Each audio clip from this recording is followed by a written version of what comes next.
tsaka DPs. At saka yung ilang building. Yan. Kasi parang kung tama ang capture ko sa kwento ni Miss Idea, kung position ito, building for building and for offices. So kung yun ang concept ko kasi sir, kung building yan, parang comfort naman na parehas ang size ng kung building na kung sa loob.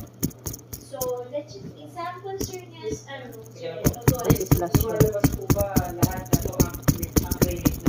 ito po yung ano, napag-decisionan ni yung sir dito.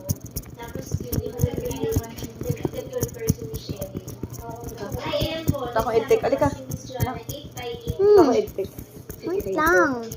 Sabi, ano po ba, is that for Wala pa 3 minutes.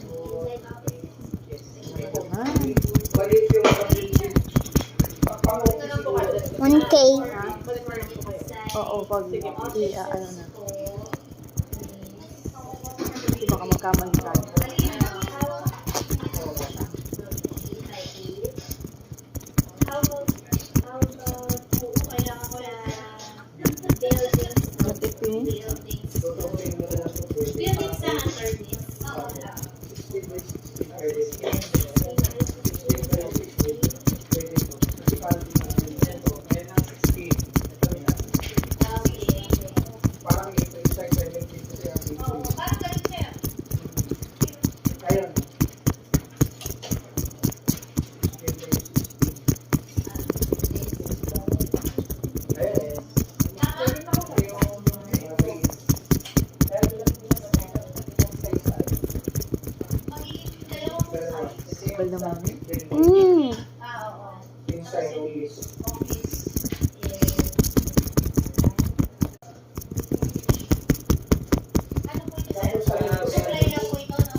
Gabi area po na.